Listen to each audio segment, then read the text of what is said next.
नमस्कार, आप देख रहे हैं संसद टीवी। मैं हूं आपके साथ शालिनी खंडेलवाल। स्वागत है आपका टॉप न्यूज़ में। दिखाएंगे आपको देश दुनिया की तमाम बड़ी खबरें, आर्थिक जगत और खेल जगत के समाचार भी। आइए शुरुआत करते हैं हेडलाइंस के साथ। संसद में गतिरोध के बीच फ्रांस के नेशनल असेंबली और सीनेट के पीठासीन अधिकारियों के प्रतिनिधिमंडल ने लोकसभा अध्यक्ष ओम बिरला से की मुलाकात। लोकसभा अध्यक्ष ने प्रतिनिधिमंडल को P20 सम्मेलन के लिए किया आमंत्रित। P20 सम्मेलन की मेजबानी करेगी भारत की संसद। चीन सीमा पर बुनियादी ढांचा परियोजनाओं के तेजी से क्रियान्वयन के लिए सचिवों की समिति गठित करने का फैसला। रक्षा मंत्री राजनाथ सिंह की अध्यक्षता में हुई उच्च स्तरीय बैठक में लिया गया निर्णय। स्मार्टफोन के जरिए होने वाली जासूसी रोकने के लिए सरकार ने कसी कमर। मोबाइल कंपनियों को ऐप हटाने का प्रावधान देने या बिना ऐप इंस्टॉल किए मोबाइल बेचने का निर्देश। थोक महंगाई लगातार 9वें महीने हुई कम, घटकर 2 साल के निचले स्तर 3.85% पर आई। और इमरान खान की गिरफ्तारी को लेकर पाकिस्तान में अराजक की स्थिति कायम। गिरफ्तारी रोकने के लिए इमरान के निवास के बाहर पुलिस और इमरान समर्थकों में हिंसक टकराव।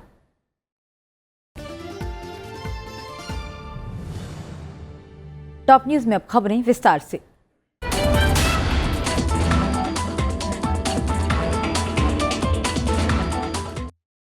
संसद के बजट सत्र के दूसरे चरण का आज तीसरा दिन है। सदन की कार्यवाही के 2 दिन गतिरोध की भेंट चढ़ गए हैं। आज संसद में होने वाले काम की बात करें तो लोकसभा में अंतर सेना संगठन कमान नियंत्रण और अनुशासन विधेयक 2023 विचार और पारित किए जाने के लिए कार्यसूची में शामिल है। रक्षा मंत्री राजनाथ सिंह विधेयक को सदन में पेश करेंगे। साल 2023-24 के लिए जम्मू कश्मीर संघ राज्य क्षेत्र के बजट पर सामान्य चर्चा होना भी आज की कार्यसूची में है। वित्तीय वर्ष 2022-23 के लिए जम्मू और कश्मीर संघ राज्य क्षेत्र की अनुदानों की अनुपूरक मांगों पर चर्चा और मतदान होना भी कार्यसूची में शामिल है। साथ ही साल 2022-23 के लिए अनुदानों की अनुपूरक मांगों के दूसरे बैच पर चर्चा और मतदान होनी है। लोकसभा की कार्यसूची में अंतर सेना संगठन कमान नियंत्रण और अनुशासन विधेयक 2023 विचार और पारित किए जाने के लिए शामिल है। साथ ही विधेयकों की संभावित सूची की अगर बात की जाए तो 3 विनियोग विधेयक पेश किए जाने और विचार और पारित किए जाने के लिए शामिल हैं। लोकसभा में स्थायी समितियों से संबंधी कई अहम प्रतिवेदन भी पेश किए जाना सूचीबद्ध है। वहीं राज्यसभा में आज कौशल विकास और उद्यमशीलता मंत्रालय और वस्त्र मंत्रालय के कामकाज पर चर्चा होना कार्यसूची में शामिल है। वित्त मंत्री निर्मला सीतारमण अनुपूरक अनुदान मांगे 2022-23 को दर्शाने वाले विवरण सभापटल पर रखेंगी। वित्त मंत्री साल 2022-23 के लिए जम्मू कश्मीर संघ राज्य क्षेत्र की अनुपूरक अनुदान मांगों को दर्शाने वाला विवरण सभापटल पर रखेंगी। साथ ही वित्त मंत्री जम्मू कश्मीर संघ राज्य क्षेत्र की अनुमानित प्राप्तियों और व्यय साल 2023-24 को दर्शाने वाला विवरण सभापटल पर रखेंगी। वहीं स्वास्थ्य मंत्री डॉक्टर मनसुख मांडविया PGIMER चंडीगढ़ के लिए एक सदस्य के निर्वाचन का प्रस्ताव सदन में पेश करेंगे। राज्यसभा की कार्यसूची में कई अहम प्रतिवेदन और प्रस्ताव भी पेश किए जाना सूचीबद्ध है। वहीं अगर कल के कामकाज की बात करें तो कांग्रेस नेता राहुल गांधी के लंदन में दिए गए बयान और दूसरे मुद्दों को लेकर लगातार दूसरे दिन भी लोकसभा नहीं चल पाई और सदन की कार्यवाही एक बार के स्थगन के बाद दिन भर के लिए स्थगित कर दी गई। सदन की कार्यवाही आरंभ होते ही सत्ता पक्ष और विपक्षी सदस्य अपने अपने स्थान पर खड़े हो गए और अपने अपने मुद्दों पर नारेबाजी करने लगे। शोर शराबे के बीच लोकसभा अध्यक्ष ओम बिरला ने प्रश्नकाल शुरू कराने की कोशिश की। उन्होंने नारेबाजी कर रहे दोनों पक्षों के सदस्यों से अपने अपने स्थान पर बैठने और सदन चलने देने की अपील की। लोकसभा स्पीकर ने नारेबाजी कर रहे दोनों पक्षों के सदस्यों से अपने अपने स्थान पर बैठने और सदन चलने देने की अपील की। गतिरोध जारी रहने पर लोकसभा अध्यक्ष ने कार्यवाही दोपहर 2 बजे तक के लिए स्थगित कर दी। सदन की बैठक एक बार के स्थगन के बाद दोपहर 2 बजे शुरू हुई तो पीठासीन सभापति किरीट सोलंकी ने आवश्यक दस्तावेज प्रस्तुत कराए। इस दौरान सत्ता पक्ष के सदस्यों ने राहुल गांधी के ब्रिटेन में दिए गए बयान पर मांग की। वहीं कांग्रेस समेत विपक्षी दलों के सदस्य विभिन्न मुद्दों को लेकर आसन के पास आकर नारेबाजी करने लगे। गतिरोध नहीं थमने पर सदन की कार्यवाही दिन भर के लिए स्थगित कर दी गई। कांग्रेस नेता राहुल गांधी के हालिया बयान को लेकर बीजेपी का आक्रामक रुख कायम है। उच्च सदन के नेता पीयूष गोयल के बयान और उसके खिलाफ कांग्रेस के विशेषाधिकार हनन नोटिस के कारण सत्ता पक्ष और विपक्ष के बीच अवरोध के चलते मंगलवार राज्यसभा की कार्यवाही भी बाधित रही। उच्च सदन में सत्ता पक्ष और विपक्ष के सदस्यों के गतिरोध के कारण शून्यकाल और प्रश्नकाल भी नहीं हो सका और बैठक को एक बार के स्थगन के बाद दोपहर बाद पूरे दिन के लिए स्थगित कर दिया गया। फ्रांस के नेशनल असेंबली और सीनेट के पीठासीन अधिकारियों के एक प्रतिनिधिमंडल ने संसद भवन परिसर में लोकसभा अध्यक्ष ओम बिरला से मुलाकात की। फ्रांस के विदेश मामलों की स्थायी समिति के अध्यक्ष जीन लुइस बोरलांगेस के नेतृत्व में एक बहुदलीय फ्रांसीसी प्रतिनिधिमंडल ने लोकसभा अध्यक्ष से मुलाकात की। गर्मजोशी और सौहार्दपूर्ण चर्चा के दौरान लोकसभा अध्यक्ष ने उन्हें P20 सम्मेलन के लिए आमंत्रित किया, जिसकी मेजबानी भारत की संसद करेगी। इससे पहले फ्रांस के प्रतिनिधिमंडल ने विदेश मंत्री डॉक्टर एस जयशंकर से भी मुलाकात की। डॉक्टर एस जयशंकर ने चर्चा को बेहतर बताते हुए कहा कि ये हमारे मजबूत द्विपक्षीय गठजोड़ को प्रदर्शित करता है और ये जलवायु परिवर्तन, ऊर्जा, हिंद प्रशांत और यूक्रेन संघर्ष तक है। सरकार ने चीन की सीमा से लगे क्षेत्र में बुनियादी ढांचा परियोजनाओं के तेजी से क्रियान्वयन के लिए सचिवों की एक समिति गठित करने का मंगलवार को फैसला किया। रक्षा मंत्री राजनाथ सिंह की अध्यक्षता में हुई रक्षा मंत्रालय की एक उच्च स्तरीय बैठक में यह निर्णय लिया गया। रक्षा मंत्री ने सभी लंबित परियोजनाओं में शीर्ष प्राथमिकता से तेजी लाने का आह्वान किया।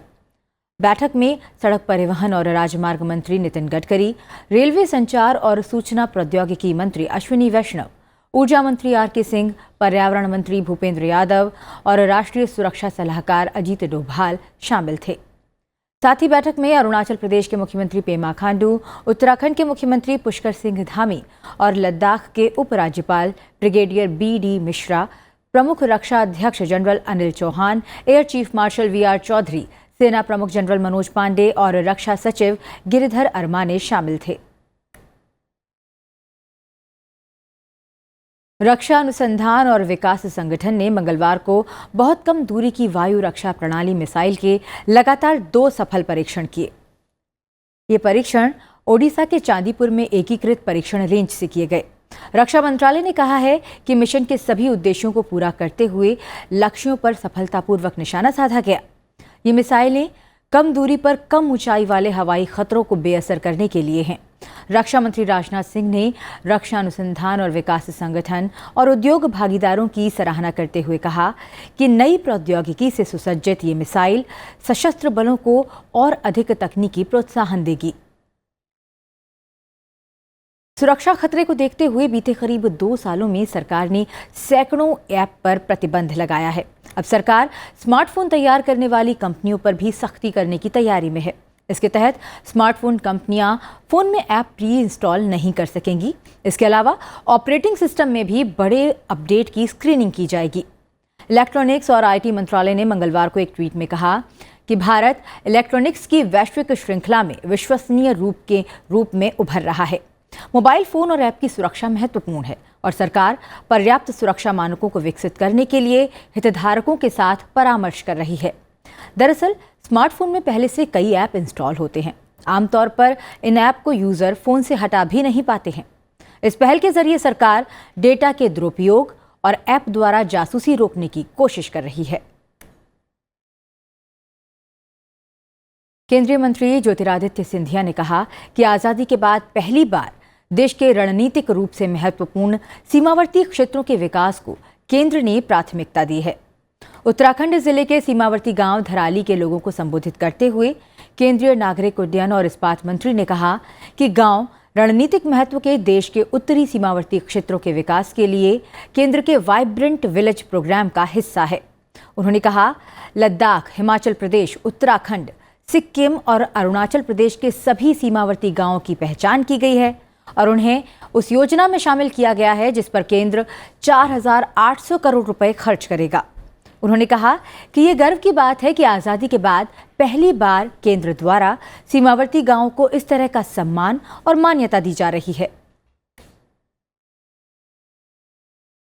और आइए अब एक नज़र डालते हैं मौसम के हाल पर। इस साल सामान्य से अधिक गर्मी पड़ने और मार्च के आखिरी सप्ताह में सिंधु गंगा मैदान और पूर्वी भारत के कुछ हिस्सों में सामान्य से 2 से 3 डिग्री सेल्सियस अधिक तापमान दर्ज किए जाने की संभावना है। भारत मौसम विज्ञान विभाग ने मंगलवार को एक उच्च स्तरीय बैठक में ये जानकारी दी। कैबिनेट सचिव राजीव गौबा की अध्यक्षता में हुई समीक्षा बैठक में आईएमडी ने बताया कि पूर्वी और मध्य भारत और पूर्वोत्तर भारत के अधिकतर हिस्सों और साथ ही पश्चिम उत्तर भारत के कुछ हिस्सों में अधिकतम तापमान सामान्य से अधिक रह सकता है। आईएमडी ने गर्मियों के असर को कम करने के लिए उठाए जा सकने वाले कदमों की समीक्षा के लिए बुलाई गई बैठक में ये बताया कि मार्च के अंत में सिंधु गंगा के मैदान और पूर्वी भारत के कुछ हिस्सों में तापमान सामान्य से 2 से 3 डिग्री सेल्सियस अधिक दर्ज होने की संभावना है। आधिकारिक बयान के अनुसार कैबिनेट सचिव ने रेखांकित किया कि चूंकि तापमान सामान्य से अधिक रहने की संभावना है, इसलिए राज्यों और केंद्र शासित प्रदेशों को इससे निपटने के लिए पर्याप्त तैयारी करनी चाहिए। टॉप न्यूज में फिलहाल समय है एक छोटे से ब्रेक का। अंतर्राष्ट्रीय और आर्थिक जगत के समाचारों के लिए बने रहिए हमारे साथ।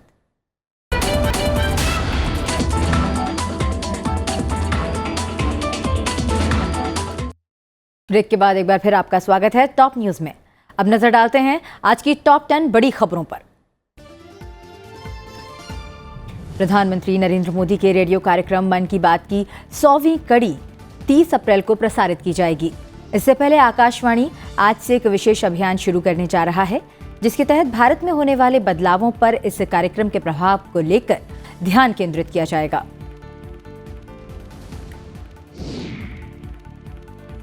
भारतीय राजस्व सेवा के 76वें बैच के प्रशिक्षु अधिकारी और सीपीडब्ल्यूडी के सहायक कार्यकारी अभियंताओं ने राष्ट्रपति भवन में राष्ट्रपति द्रौपदी मुर्मू से मुलाकात की।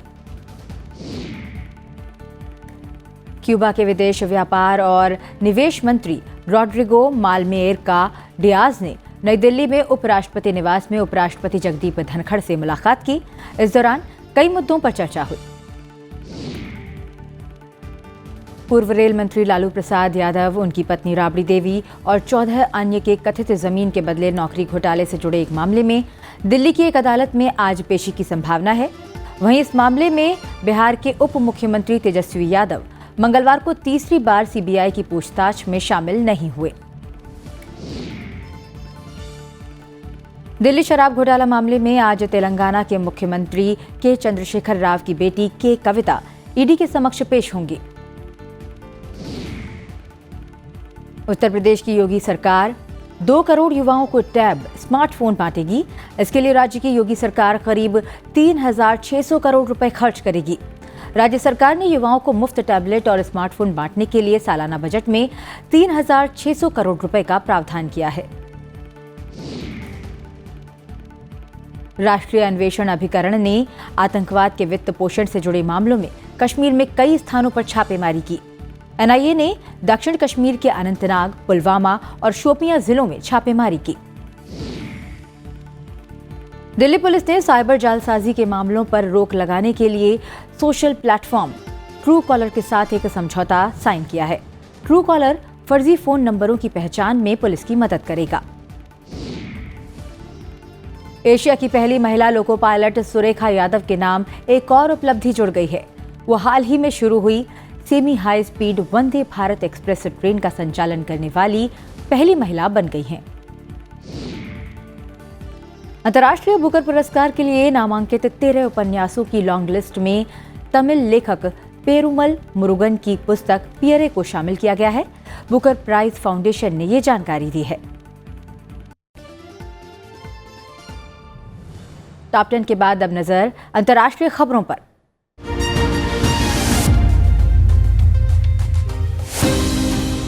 यूक्रेन युद्ध को लेकर रूस और अमेरिका में टकराव के बीच रूस का Su-27 लड़ाकू विमान एक अमेरिकी सेना के ड्रोन से टकरा गया। टकराने के बाद वो ड्रोन काला सागर में गिर गया। इससे अमेरिकी सेना की लापरवाही का नतीजा माना जा रहा है। इस घटना के बाद दोनों देशों की सेना सतर्क हो गई है। अमेरिकी वायुसेना के अधिकारी के मुताबिक MQ-9 विमान अंतर्राष्ट्रीय जल क्षेत्र के ऊपर नियमित उड़ान पर था। इस दौरान एक रूसी जेट जानबूझकर अमेरिकी ड्रोन के सामने आ गया और टक्कर के बाद वो काला सागर में गिर गया। You know, we are continuing to assess exactly what happened, but I think based on the actions of the Russian pilots, it's clear that it was unsafe, unprofessional, and I think the actions speak for themselves. What we saw again were fighter aircraft dumping fuel in front of this UAV, and then getting so close to the aircraft that it actually damaged the propeller on the MQ-9. We assess that it likely caused some damage to the Russian aircraft as well. आरोपों के बीच रूस ने Twitter के जरिए अपनी प्रतिक्रिया दी है। रूस ने इसे जानबूझकर किया गया कृत्य मानने से इनकार कर दिया है। रूस ने इसे एक मानवीय भूल वाला हादसा करार दिया है।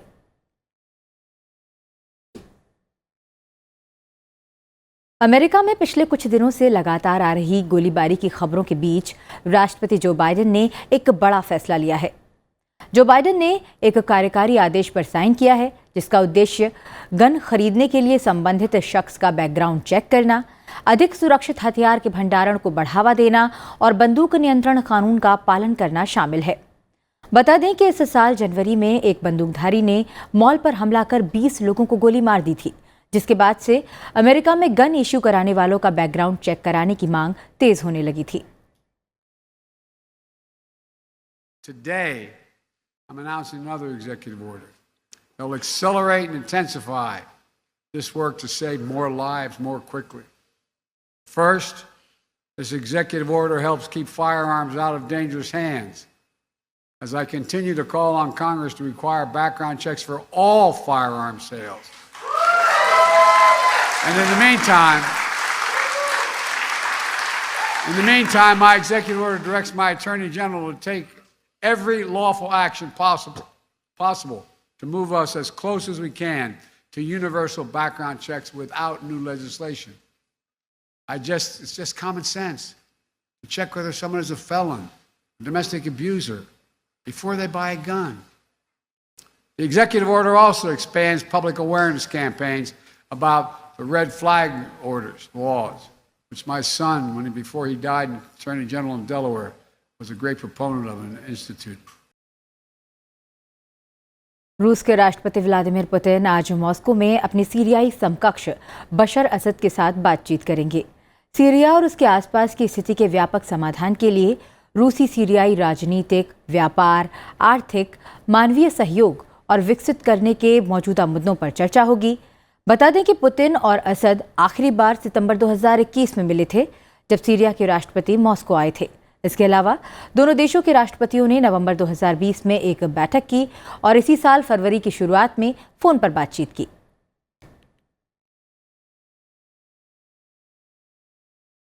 पाकिस्तान के पूर्व प्रधानमंत्री इमरान खान के समर्थक भ्रष्टाचार के आरोपों में उनकी गिरफ्तारी को नाकाम करने के लिए उनके आवास के बाहर पुलिस से भिड़ गए। इस दौरान इमरान खान की पार्टी के कई कार्यकर्ता और पुलिसकर्मी घायल हो गए और इस दौरान देश भर के कई शहरों में विरोध प्रदर्शन भी हुए। खान ने एक वीडियो संदेश में अपने समर्थकों से वास्तविक आज़ादी के लिए लड़ने के लिए बाहर आने को कहा और संघर्ष जारी रखने को कहा। आपको बता दें कि पुलिस इमरान खान को तोशाखाना मामले में गिरफ्तार करने के लिए उनके आवास पर पहुंची थी। इमरान खान के आवास के बाहर 8 घंटे से अधिक लंबे पुलिस ऑपरेशन के बावजूद पीटीआई कार्यकर्ताओं के कड़े प्रतिरोध के कारण पुलिस उन्हें गिरफ्तार नहीं कर सकी। गर्मी की लहर और सूखे के बीच अर्जेंटीना के जंगल में भीषण आग लग चुकी है। स्थानीय अधिकारियों के मुताबिक अर्जेंटीना में लगी आग ने कुछ ही दिनों में उत्तरी कोरिएंटेस प्रांत में करीब 6000 हेक्टेयर जंगल जलाकर राख कर दिए हैं। पहले 2 दिन की तरह तीसरे दिन भी जंगल में लगी आग जल रही है। हालांकि राहत कर्मियों की कोशिशों की वजह से आग के बढ़ने की रफ्तार को नियंत्रित किया गया है। राहत की बात यह है कि आबादी वाले इलाकों में ज्यादा आगजनी न होने की वजह से किसी के घायल होने की खबर नहीं है। INTA कृषि प्रौद्योगिकी संस्थान के अनुसार इस साल की शुरुआत से दक्षिण अमेरिका हीट वेव का सामना कर रहा है।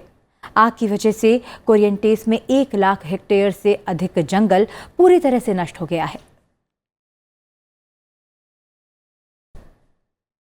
अंतर्राष्ट्रीय खबरों के बाद अब नजर डालते हैं आर्थिक जगत की मुख्य खबरों पर।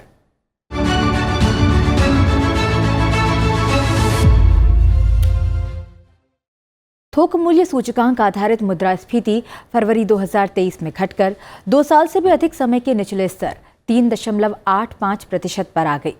थोक मुद्रास्फीति में गिरावट मुख्य रूप से विनिर्मित वस्तुओं, ईंधन और ऊर्जा के दामों में कमी के चलते हुई है। हालांकि इस दौरान खाद्य वस्तुओं की महंगाई बढ़ी है। फरवरी 2023 लगातार 9वां महीना है जब थोक मुद्रास्फीति में गिरावट दर्ज की गई है। WPI आधारित मुद्रास्फीति जनवरी 2023 में 4.73% और पिछले साल फरवरी में 13.43% थी। दाल के मामले में मुद्रास्फीति 2.59% रही, जबकि सब्जियां 21.53% सस्ती हुई। तिलहन की महंगाई दर फरवरी 2023 में 7.38% घटी है। केंद्रीय कृषि और किसान कल्याण मंत्री नरेंद्र सिंह तोमर ने देश की कृषि आधारित अर्थव्यवस्था को और मजबूत बनाने के लिए वेयर हाउसेज, कोल्ड स्टोरेज जैसी ढांचागत सुविधाओं को गांव-गांव तक पहुंचाने की जरूरत पर बल देते हुए कहा कि इस तरह की सुविधाओं से किसानों की समृद्धि का मार्ग प्रशस्त होगा। किसान समिट 2023 कार्यक्रम में शिरकत करते हुए तोमर ने कहा कि पशुपालन क्षेत्र में 15,000 करोड़ रुपए, हर्बल खेती के लिए 4,000 करोड़ रुपए, खाद्य प्रसंस्करण क्षेत्र और एग्री इंफ्रा फंड के लिए 1 लाख करोड़ रुपए सहित समूचे कृषि क्षेत्र में 1.5 लाख करोड़ रुपए से ज्यादा के निवेश के उपाय किए गए हैं। फेसबुक की पेरेंट मेटा अपने वित्तीय प्रदर्शन को बेहतर बनाने के लिए और 10,000 लोगों को नौकरी से निकालेगी। फेसबुक की मूल कंपनी मेटा ने मंगलवार को ये घोषणा की कि वो मुश्किल समय में अपने वित्तीय प्रदर्शन को बेहतर बनाने के लिए पिछले साल नवंबर में 11,000 पदों को कम करने के बाद नौकरियों में कटौती करने के दूसरे दौर को लागू करते हुए 10,000 और लोगों को निकाल देगी। मेटा के संस्थापक मार्क जुकरबर्ग ने एक पोस्ट में कहा कि कुल मिलाकर हम अपनी टीम के आकार को लगभग 10,000 लोगों तक कम करने और 5,000 अतिरिक्त खुली भूमिकाओं को बंद करने की उम्मीद करते हैं, जिन्हें हमने अभी तक काम पर नहीं रखा है। और अब बात खेल जगत से आने वाली बड़ी खबर की।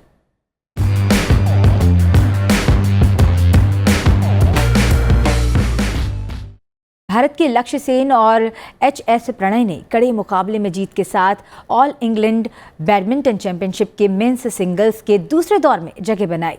सेन ने पहले दौर के करीबी मुकाबले में चीनी ताइपे के 5वें वरीय चाओ टिन चेन को 48 मिनट में 21-18, 21-19 से हराकर बाहर का रास्ता दिखाया। अल्मोड़ा के 21 साल के लक्ष्य की दुनिया के 5वें नंबर के खिलाड़ी के खिलाफ ये पहली जीत है। इससे पहले दुनिया के 9वें नंबर के भारतीय खिलाड़ी प्रणय ने चीनी ताइपे के जू वेई वैंग को सीधे गेम में 49 मिनट में 21-19, 22-20 से हराया। इस जीत के साथ वैंग के खिलाफ प्रणय का जीत हार का रिकॉर्ड 5-3 हो गया। प्रणय अगले दौर में इंडोनेशिया के तीसरे वरीय एंथोनी सिनिसुका गिंटिंग से भिड़ेंगे। नई दिल्ली के इंदिरा गांधी स्पोर्ट्स कॉम्प्लेक्स में आज से महिला विश्व मुक्केबाजी चैंपियनशिप की शुरुआत हो रही है। 26 मार्च तक चलने वाले इस टूर्नामेंट में 74 देशों के कुल 350 से ज्यादा मुक्केबाजों ने रजिस्ट्रेशन कराया है। इस चैंपियनशिप में इस बार पहली बार 20 करोड़ रुपए का पुरस्कार पूल है। भारतीय मुक्केबाजी महासंघ की तरफ से आयोजित इस टूर्नामेंट की ब्रांड एम्बेसडर दिग्गज मुक्केबाज MC मैरीकॉम को बनाया गया है। आपको बता दें कि भारत इस टूर्नामेंट का आयोजन तीसरी बार कर रहा है। राउरकेला में चल रहे FIH प्रो हॉकी लीग 2023 के दौरान आज भारत का मुकाबला ऑस्ट्रेलियाई टीम से होगा। बिरसा मुंडा हॉकी स्टेडियम में भारत और ऑस्ट्रेलिया के बीच होने वाला ये मुकाबला शाम 7 बजे से शुरू होगा। बात करें भारतीय हॉकी टीम की तो वो इस टूर्नामेंट में बेहतरीन फॉर्म में चल रही है। टीम ने अब तक खेले तीनों मैचों में जीत हासिल की है और वो पॉइंट्स टेबल पर टॉप पर है। ऐसे में भारतीय हॉकी टीम की कोशिश जीत की लय बरकरार रखने की होगी।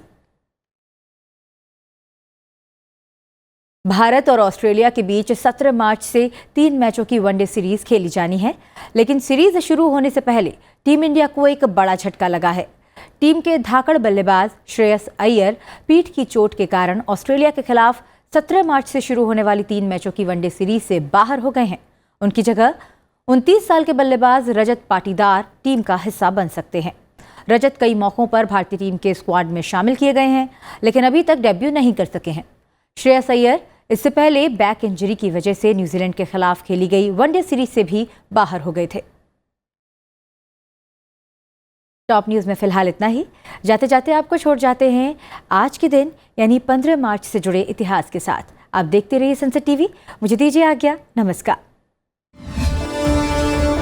15 मार्च साल 1877 में क्रिकेट की दुनिया का पहला अंतर्राष्ट्रीय टेस्ट क्रिकेट मैच खेला गया। इस पहले टेस्ट क्रिकेट मैच में इंग्लैंड और ऑस्ट्रेलिया की टीमें आमने सामने थीं। इस ऐतिहासिक मैच का शुभारंभ ऑस्ट्रेलिया के मेलबर्न क्रिकेट ग्राउंड में हुआ था। सबसे खास बात यह थी कि इस पहले टेस्ट मैच की कोई समय सीमा तय नहीं थी। इसी वजह से इसे टाइमलेस टेस्ट भी कहा गया। ऑस्ट्रेलिया की टीम ने टॉस जीतकर पहले बल्लेबाजी करने का फैसला लिया। मैच की पहली पारी में ऑस्ट्रेलिया की ओर से चार्ल्स बैनरमैन के 165 रन की बदौलत टीम ने 245 रन बनाए थे। इसके जवाब में उतरी इंग्लैंड की टीम सिर्फ 196 रनों पर ही सिमट गई। वहीं दूसरी पारी में ऑस्ट्रेलिया 104 रनों पर ऑल आउट हो गई। इस तरह इंग्लैंड को जीत के लिए 154 रनों का लक्ष्य मिला, लेकिन इंग्लैंड की टीम अपनी दूसरी पारी में महज 108 रन पर ही ऑल आउट हो गई। परिणाम स्वरूप ऑस्ट्रेलिया ने इस पहले ऐतिहासिक अंतर्राष्ट्रीय टेस्ट क्रिकेट मैच को 45 रनों से जीत लिया। इंग्लैंड की ओर से अल्फ्रेड शॉ टेस्ट क्रिकेट के इतिहास में पहली गेंद डालने के लिए जाने गए और वहीं चार्ल्स बैनरमैन टेस्ट क्रिकेट इतिहास की पहली गेंद खेलने वाले खिलाड़ी के साथ ही पहला शतक लगाने वाले बल्लेबाज बने।